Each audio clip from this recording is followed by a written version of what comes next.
Hello dear friend, स्वागत है आपका अपने यूट्यूब चैनल एसडी एजुकेशन पर। आज है 16 अगस्त 2024 और हम बात करने वाले हैं आज के most important current affairs question के बारे में। अगर आप वीडियो पर पहली बार आए हैं, अगर आप चैनल पर पहली बार आए हुए हैं तो प्लीज़ वीडियो को लाइक करें, अपने दोस्तों के साथ वीडियो को अधिक से अधिक शेयर करें और चैनल को सब्सक्राइब भी करें ताकि आने वाली कोई भी वीडियो हो वो आप तक पहुंचे, उसका नोटिफिकेशन आप तक तुरंत पहुंचे। और हम आज की अपनी इस सेगमेंट में बहुत ही इंपॉर्टेंट क्वेश्चन लेकर के आए हुए हैं। तो चलिए शुरू करते हैं अपने सबसे पहले क्वेश्चन के साथ। आज का हमारा सबसे पहला क्वेश्चन है, हाल ही में भारतीय स्वतंत्रता दिवस कब मनाया गया? यानी कि जो स्वतंत्रता दिवस है अभी 15 अगस्त को मनाया गया, यानी कि ए ऑप्शन सही है इसका। 15 अगस्त को भारतीय स्वतंत्रता दिवस मनाया गया। हम लोगों ने बहुत ही हर्षोल्लास के साथ में यह दिवस मनाया, अपने जो भी वीर सपूत हैं उनको याद किया। तो इस प्रश्न का सही ऑप्शन है ऑप्शन नंबर ए, यानी कि 15 अगस्त जो कि है वो भारतीय स्वतंत्रता दिवस मनाया जाता है। आगे अगर हम बात करें इंडिपेंडेंस डे, यहाँ पर देख भी सकते हैं 15 अगस्त यानी कि इंडिपेंडेंस डे। भारत में प्रत्येक वर्ष 15 अगस्त को स्वतंत्रता दिवस मनाया जाता है। 15 अगस्त 2024 को भारत अपना 78वां स्वतंत्रता दिवस मना रहा है, यानी कि इस वर्ष जो मनाया जा रहा है स्वतंत्रता दिवस, ये 78वां स्वतंत्रता दिवस है जो कि 15 अगस्त 2024 को मनाया गया। आगे अगर हम बात करें तो 15 अगस्त 1947 को भारत को अंग्रेजों से आज़ादी मिली थी। इसी के उपलक्ष्य में हर वर्ष 15 अगस्त को स्वतंत्रता दिवस मनाया जाता है। आप सभी लोग इससे परिचित भी होंगे। पृष्ठभूमि क्या थी कि 15 अगस्त 1947 को जो भारत है अंग्रेजों से इसको आज़ादी मिली हुई थी, हमारे प्यारे भारत को जब आज़ादी मिली, इसी के उपलक्ष्य में हर वर्ष 15 अगस्त को स्वतंत्रता दिवस मनाया जाता है। ठीक है, बढ़ेंगे अब अपने नेक्स्ट क्वेश्चन की तरफ। हमारा अगला क्वेश्चन है, हाल ही में किसे प्रधानमंत्री कार्यालय में अतिरिक्त सचिव नियुक्त किया गया है? यानी कि जो प्रधानमंत्री कार्यालय है उसमें अतिरिक्त सचिव किसे नियुक्त किया गया है? तो ए ऑप्शन है अमित नेगी, बी ऑप्शन है उदित नारायण, सी ऑप्शन है बाब राय और डी ऑप्शन है साई अशोक। तो इस प्रश्न का सही जवाब है ऑप्शन नंबर ए, यानी कि अमित नेगी जो हैं ये प्रधानमंत्री कार्यालय में अतिरिक्त सचिव नियुक्त किए गए हैं, यानी कि इनको सचिव नियुक्त किया गया है प्रधानमंत्री कार्यालय के। आप यहाँ पे देख भी सकते हैं, ये अमित नेगी हैं और इन्हीं को ही नियुक्त किया गया है। तो उत्तराखंड के 1999 बैच के जो IAS अधिकारी हैं, नाम इनका अमित सिंह नेगी, इनको प्रधानमंत्री कार्यालय यानी कि PMO प्राइम मिनिस्टर ऑफिस में अतिरिक्त सचिव नियुक्त किया गया है। यानी कि अगर पूछा जाए कि PMO का अतिरिक्त सचिव किसे नियुक्त किया गया है, तब आप आंसर लगाएंगे अमित सिंह नेगी। अभी इनका हाल ही में इनको नियुक्त किया गया है वहाँ पर, और ये PMO यानी कि प्राइम मिनिस्टर ऑफिस, जिसे प्रधानमंत्री कार्यालय के नाम से भी जानते हैं, वहाँ का अतिरिक्त सचिव इनको नियुक्त किया गया है। ये पहले केंद्रीय वित्त मंत्रालय के व्यय विभाग में संयुक्त सचिव थे, यानी कि इससे पहले ये कहाँ पर थे? केंद्रीय वित्त मंत्रालय में ये व्यय विभाग जो होता है वहाँ के ये संयुक्त सचिव थे। आगे अगर बात करिए तो जो अमित नेगी जी हैं ये केंद्रीय वित्त मंत्रालय के तहत व्यय विभाग में संयुक्त सचिव के रूप में इन्होंने कार्य किया गया था, यानी कि संयुक्त सचिव के रूप में ये वहाँ पर नियुक्त थे और अब जाकर के इनको प्रधानमंत्री जो कार्यालय है उसके अतिरिक्त सचिव के रूप में इनको पद दिया गया है। बढ़ेंगे अपने नेक्स्ट क्वेश्चन की तरफ। हमारा अगला क्वेश्चन है, हाल ही में देश के पहले राइस ATM का उद्घाटन कहाँ किया गया? यानी कि राइस ATM आप सभी लोग समझ गए होंगे, राइस मतलब जो चावल होता है, और ATM जैसे ATM मशीन होती है, ठीक उसी तरीके से आप इसमें अपना जो कुछ भी होगा वो जो पिन वगैरह होंगे उनको आप जब एंटर करेंगे तो आपको कितने हिसाब से राशन मिलना है, कितने हिसाब से आपको राइस मिलना है, उसी के अनुपात में आपको ये जैसे ATM से पैसे निकलते हैं उसी के हिसाब से ATM की से ये राइस या चावल प्राप्त किया जाएगा, इसीलिए इसको राइस ATM के नाम से जाना गया है। तो राइस ATM का उद्घाटन कहाँ हुआ है? तो ए ऑप्शन है हिमाचल प्रदेश, बी ऑप्शन है आंध्र प्रदेश, सी ऑप्शन है ओडिशा और डी ऑप्शन है मध्य प्रदेश। तो इस प्रश्न का सही जवाब है ऑप्शन नंबर सी, यानी कि ओडिशा में देश के पहले राइस ATM का उद्घाटन किया गया है। अगर आप यहाँ पे देख भी सकते हैं, ये सेम ऐसी कुछ प्रोसेस होने वाली है कि जब आप जैसे ATM में आप मशीन लगाते, अपना कार्ड लगाते हैं और आपको पैसे इंटर करते हैं, उस हिसाब से आपको पैसे प्राप्त होते हैं, ठीक उसी तरीके से ये कुछ ATM होने वाला है जिसमें आपको पैसे के स्थान पर आपको राइस जो होगा, जो चावल होगा वो प्राप्त होगा। आगे अगर हम बात करें तो ओडिशा में भारत का पहला राइस ATM का उद्घाटन किया गया। ओडिशा में कहाँ पर? तो मंचेश्वर के एक गोदाम में, यानी कि मंचेश्वर जो कि उड़ीसा में पड़ता है, वहाँ के एक गोदाम में जो गोदाम है वहाँ पर इसका उद्घाटन किया गया है। चावल वितरण की नई प्रणालियों का जो उद्देश्य है वह लाभार्थियों को पारंपरिक वितरण बिंदुओं पर लंबी कतारों में प्रतीक्षा करने की आवश्यकता को समाप्त करना है। यानी कि होता क्या है, जहाँ पर राशन की दुकानें जो होती हैं या जहाँ पर राशन प्राप्त होता है वहाँ पर जाते हैं तो काफ़ी सारी लंबी कतारें लगती हैं, काफ़ी ज़्यादा लोगों को उसमें लॉस होता है, बहुत लोगों को कुछ मिलता है, नहीं मिलता है। इन सभी प्रकार की जो सिचुएशंस हैं उनका सामना करना पड़ता है लोगों को। तो इससे निपटने के लिए, इसे दूर करने के लिए ये जो राइस एटीएम है इसको लॉन्च किया गया है। और इसके द्वारा क्या होगा, आप एटीएम के पास जो राइस एटीएम होगा वहाँ पर आप जाएंगे और वहीं पर ही आप राइस या चावल जो है वो आप प्राप्त कर पाएंगे। चलिए बढ़ते हैं नेक्स्ट क्वेश्चन की तरफ। अगला क्वेश्चन है हमारा, हाल ही में अमेरिका ने किस देश की सैन्य खरीद के लिए फंड जारी किए हैं? यानी कि किस देश को अमेरिका ने जो फंड दिया हो वो भी सैन्य खरीद के लिए, यानी कि जो सेना से संबंधित जो भी इक्विपमेंट होंगे, जो भी हथियार होंगे, उनकी खरीद के लिए अमेरिका ने फंड जारी किया हुआ है। तो ए ऑप्शन है वियतनाम, बी ऑप्शन है जापान, सी ऑप्शन है यूक्रेन और डी ऑप्शन है सिंगापुर। तो इस प्रश्न का सही जवाब होगा ऑप्शन नंबर सी, यानी कि यूक्रेन को अमेरिका ने सैन्य खरीद के लिए फंड जारी किया हुआ है। यानी कि आप सभी लोग यूक्रेन और रूस के बीच में जो कॉन्फ्लिक्ट चल रहा है उसके बारे में आप सभी लोग परिचित ही होंगे, जानते ही होंगे। कई साल से लगातार ये चल रहा है और अभी भी रुकने का नाम नहीं ले रहा है। अभी ताज़ा रिपोर्ट के हिसाब से अगर देखा जाए तो जो यूक्रेन है इसने रूस के अंदर घुस करके कई किलोमीटर तक कब्जा भी कर लिया है यूक्रेन ने। और इसको और अधिक उकसाने के लिए और अधिक बढ़ावा देने के लिए अमेरिका ने सैन्य खरीद के लिए फंड भी जारी किया हुआ है। क्यों अमेरिका जैसे जो देश होते हैं क्या करते हैं कि जब कभी कहीं पर भी ऐसी युद्ध की स्थिति बनती है तो वो क्या करते हैं, वहाँ पर फंड देते हैं, हथियार वहाँ पर सप्लाई करते हैं ताकि इन लोगों की अच्छे से अच्छी क्या करते हैं, कह सकते हैं कमाई हो सकती है। ठीक है, क्योंकि हथियार बेच रहे हैं तो उसके बदले कुछ फंड इनको मिलेगा, कुछ पैसे इनको मिलेंगे। तो इस प्रकार से ये लोग ऐसा मतलब करते हैं। तो अमेरिका ने यूक्रेन को फंड जारी किया हुआ है जो कि सैन्य खरीद के लिए फंड है। आगे अगर हम बात करें तो अमेरिका ने यूक्रेन के लिए 12.5 करोड़ अमेरिकी डॉलर की सैन्य सहायता की घोषणा की है। यानी कि इतने जो रुपए हैं 12.5 करोड़ अमेरिकी डॉलर ये सैन्य खरीद के लिए जो अमेरिका है वो यूक्रेन को देने वाला है।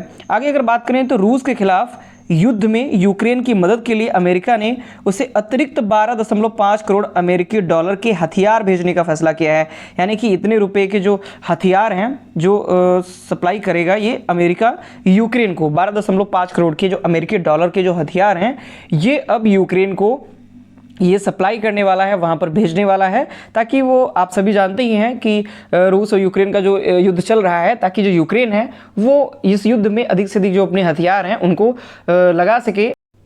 अब बढ़ेंगे अपने नेक्स्ट क्वेश्चन की तरफ। हमारा अगला क्वेश्चन है, हाल ही में विजय कदम का निधन हुआ, वे कौन थे? यानी कि जो विजय कदम है इनका भी हाल ही में निधन हुआ है। तो ये किससे संबंधित थे, किस फील्ड से संबंधित थे? तो ए ऑप्शन है अभिनेता, बी ऑप्शन है फुटबॉलर, सी ऑप्शन है क्रिकेटर और डी ऑप्शन है समाज सेवी। तो इस प्रश्न का सही जवाब है ऑप्शन नंबर ए, यानी कि जो विजय कदम है ये एक अभिनेता थे और इनका भी हाल ही में निधन हो गया है। आप यहाँ पे देख सकते हैं ये यहाँ पर वरिष्ठ और लोकप्रिय जी मराठी अभिनेता थे। यानी कि जो विजय कदम हैं ये वरिष्ठ और लोकप्रिय मराठी फिल्में होती हैं वहाँ की अभिनेता थे, वहाँ की वरिष्ठ और काफ़ी लोकप्रिय अभिनेता माने जाते हैं।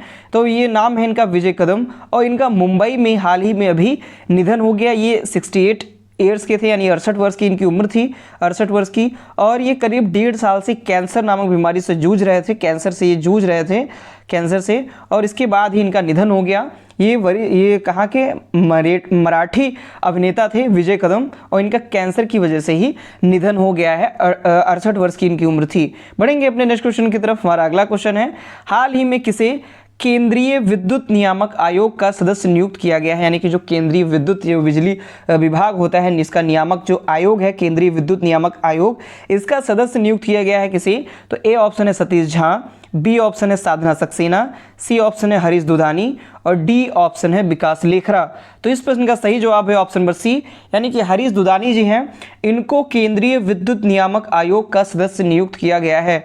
आप यहाँ पे देख भी सकते हैं हरीश दुधानी जी को। और Harish Dudhani appointed as member of CERC, यानी कि जो केंद्रीय विद्युत नियामक आयोग है उसका सदस्य इन्हें नियुक्त किया गया है। कब? बिजली मंत्रालय ने 6 अगस्त को हरीश दुधानी को केंद्रीय विद्युत विनियामक आयोग का सदस्य नियुक्त किया है। इससे पहले अगर बात करें तो श्री हरीश दुधानी जो है ये दिल्ली उच्च न्यायालय में प्रधान न्यायाधीश पारिवारिक न्यायालय का पद ये संभाल चुके हैं, यानी कि इससे पहले ये इन पदों पर रह चुके हैं, जिसमें से दिल्ली उच्च न्यायालय में प्रधान न्यायाधीश, पारिवारिक न्यायालय का पद, ये सभी ये संभाल चुके हैं। अगले पॉइंट की बात करें तो केंद्रीय विद्युत नियामक आयोग जो है, जैसे CIRC यानी CERC के नाम से जानते हैं, केंद्रीय विद्युत विनियामक आयोग, इसकी स्थापना भारत सरकार द्वारा विद्युत नियामक आयोग अधिनियम 1998 के प्रावधानों के तहत की गई थी। यानी कि इसकी जो स्थापना है CERC की, ये 1998 के जो विद्युत विनियामक आयोग अधिनियम 1998 था, इसके प्रावधानों के तहत केंद्रीय विद्युत विनियामक आयोग का गठन किया गया था। बढ़ेंगे अपने नेक्स्ट क्वेश्चन की तरफ। हमारा अगला क्वेश्चन है, हाल ही में भारत सरकार ने किस देश की सीमा पर निगरानी रखने के लिए 5 सदस्यीय समिति का गठन किया है।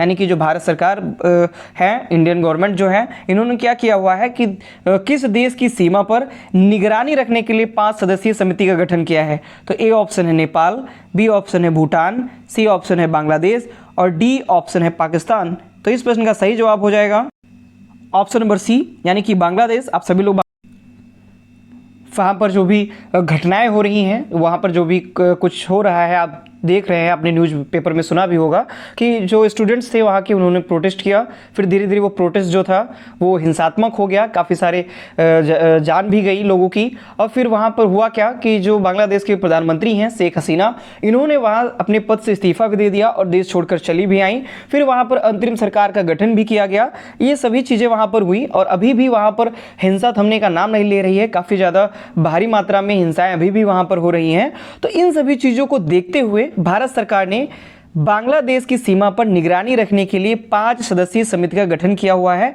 तो इस प्रकार इस क्वेश्चन का सही जवाब हो जाएगा ऑप्शन नंबर सी, यानी कि बांग्लादेश। और बांग्लादेश की सीमा पर भारत सरकार ने निगरानी रखने के लिए 5 सदस्यीय समिति का गठन किया हुआ है। आगे अगर हम बात करें तो भारत सरकार ने 9 अगस्त को भारत बांग्लादेश सीमा पर मौजूद स्थिति की निगरानी के लिए 5 सदस्यीय समिति का गठन किया हुआ है। आगे बात करें तो दोनों देशों के सीमा सुरक्षा बलों ने पिछले 3 दिनों में 83 फ्लैग मीटिंग की है, यानी कि 83 फ्लैग मीटिंग भी हुई हैं दोनों देशों की सीमा सुरक्षा बलों ने पिछले 3 दिन के अंदर, ठीक है। और यहीं भारत और बांग्लादेश की सीमा पर ही निगरानी रखने के लिए 5 सदस्यीय समिति का गठन किया हुआ है। अभी हमने बताया कि जो वहाँ की वर्तमान में प्रधानमंत्री थी शेख हसीना, उन्होंने अपने पद से इस्तीफा दे दिया और देश छोड़ करके वहाँ से चली गई। और फिर बांग्लादेश में अंतरिम सरकार का गठन हुआ और अंतरिम सरकार का जो प्रमुख है वो मोहम्मद यूनुस को नियुक्त किया गया है। ये इंपॉर्टेंट क्वेश्चन है काफ़ी ज़्यादा, क्योंकि अभी बांग्लादेश चर्चे में है और वहाँ के जो प्रधानमंत्री उन्होंने इस्तीफा भी दे दिया है। तो इस टाइम पे अंतरिम सरकार का जो गठन हुआ है तो उसके प्रमुख मोहम्मद यूनुस को बनाया गया है। और जो वहाँ पर जो अंतरिम सरकार का प्रमुख होता है, इसकी जो भी शक्तियाँ होती हैं वो प्रधानमंत्री के समकक्ष ही मानी जाती हैं। जैसे प्रधानमंत्री की शक्तियाँ वहाँ पर होती हैं बांग्लादेश में, उसी के समकक्ष ये शक्तियाँ भी मानी जाती हैं। बढ़ेंगे अपने नेक्स्ट क्वेश्चन। अगला क्वेश्चन हमारा, हाल ही में किस राज्य में मानव हाथी संघर्ष को कम करने के लिए हाथी ऐप लॉन्च किया गया है। तो इस प्रश्न का सही जवाब है ऑप्शन नंबर ए, यानी कि जो असम है, असम राज्य है, असम राज्य ने मानव हाथी संघर्ष को कम करने के लिए हाथी आप इसे हाटी पढ़ सकते हैं, ये हाटी ऐप है, हाटी ऐप को लॉन्च किया गया है, HAATI हाटी ऐप। तो हाटी ऐप किसने लॉन्च किया हुआ है? असम राज्य ने लॉन्च किया हुआ है। मानव और हाथी के जो संघर्ष हैं उन दोनों को कम करने के लिए, तो मानव हाथी संघर्ष को कम करने के लिए असम में हाटी ऐप लॉन्च किया गया है। जो वहाँ का अग्रणी संगठन है आरण्यक, इन्होंने एक mobile phone application Hati app और एक व्यापक सौर बाढ़ मैनुअल, ये असमिया भाषा में है, इसको लॉन्च किया गया है। आगे बात करें तो कुछ और पॉइंट अगर बात करें तो असम में न्याय प्रदान करने के लिए पहली गवाह संरक्षण योजना शुरू की गई है। यानी कि जो असम राज्य है वहाँ पर न्याय प्रदान करने के लिए पहली गवाह संरक्षण योजना, यानी कि इसका मतलब ये है कि जो गवाही होगा, यानी कि जो गवाह होगा किसी भी फैसले का, उसको संरक्षण प्रदान किया जाएगा। मतलब होता ये है कि अगर कोई गवाही बनना चाहता है तो जो उसके विपक्ष में होते हैं उसको डराते हैं, धमकाते हैं, कभी कभी उसकी हत्याएं भी हो जाती हैं जो गवाह होता है। तो इन सभी बातों को मद्देनज़र रखते हुए जो असम राज्य सरकार है, इन्होंने क्या किया हुआ है कि जो गवाह संरक्षण योजना है, यानी कि जो गवाही देगा, जो गवाह होगा, उसको संरक्षण प्रदान किया जाएगा। बढ़ेंगे अपने नेक्स्ट क्वेश्चन की तरफ। हमारा अगला क्वेश्चन है, हाल ही में भारत और किस देश के विदेश मंत्रियों ने संयुक्त रूप से 6 सामुदायिक योजनाओं का उद्घाटन किया हुआ है? ए ऑप्शन है पेरू, बी ऑप्शन है मालदीव, सी ऑप्शन है इंडोनेशिया और डी ऑप्शन है ब्राजील। तो इस प्रश्न का सही जवाब है ऑप्शन बी, यानी कि मालदीव। जो भारत और मालदीव देश हैं, इन दोनों ने मिलकर के विदेश मंत्रियों ने, इन दोनों देश के जो विदेश मंत्री हैं, इन्होंने संयुक्त रूप से 6 सामुदायिक योजनाओं का उद्घाटन किया हुआ है। आगे अगर बात करें तो विदेश मंत्री डॉक्टर एस जयशंकर प्रसाद मालदीव के विदेश मंत्री के साथ संयुक्त रूप से 6 सामुदायिक योजनाओं का इन्होंने उद्घाटन किया हुआ है। अभी हाल ही में डॉक्टर एस जयशंकर प्रसाद जो हैं, ये मालदीव की यात्रा पर गए हुए हैं और वहीं पर ही इन्होंने उस मालदीव देश के जो विदेश मंत्री हैं, उनके साथ संयुक्त रूप से 6 सामुदायिक योजनाओं का इन्होंने उद्घाटन किया हुआ है। मालदीव के विदेश मंत्री मूसा जामिर के साथ माले में बैठक के बाद संवाददाता एक सम्मेलन हुआ। उसमें डॉक्टर जयशंकर ने कहा कि मालदीव भारत की पड़ोसी प्रथम नीति का महत्वपूर्ण लक्ष्य है, यानी कि जो मालदीव है वो भारत का पड़ोसी देश है और जो कुछ भी महत्वपूर्ण नीतियां बनती हैं उनमें सर्वप्रथम मालदीव आता है। सर्वप्रथम इसको लक्ष्य निर्धारित किया जाता है कि वहां पर जो भी नीतियां हैं वो निर्धारित की जा सके, ऐसा डॉक्टर जयशंकर प्रसाद जी ने वहां पर बैठक में कहा। बढ़ेंगे अपने नेक्स्ट क्वेश्चन की तरफ। तो हमारा नेक्स्ट और लास्ट क्वेश्चन है, हाल ही में राजनयिक संबंधों को मजबूत करने के लिए भारत कहाँ वाणिज्य दूतावास खुलेगा? यानी कि राजनयिक जो भी संबंध होते हैं, जो भी राजनीतिक संबंध होते हैं एक देश के दूसरे देश से, तो उन संबंधों को मजबूत करने के लिए, उन संबंधों को और अधिक अच्छा बनाने के लिए भारत ने कहाँ, किस देश में वाणिज्य दूतावास खोलने की बात की है? तो ए ऑप्शन है नॉर्वे, बी ऑप्शन है ऑकलैंड, सी ऑप्शन है अमेरिका और डी ऑप्शन है जर्मनी। तो इस प्रश्न का सही जवाब है ऑप्शन नंबर बी, यानी कि ऑकलैंड देश में राजनीतिक संबंधों को मजबूत करने के लिए भारत वाणिज्य दूतावास खोलेगा।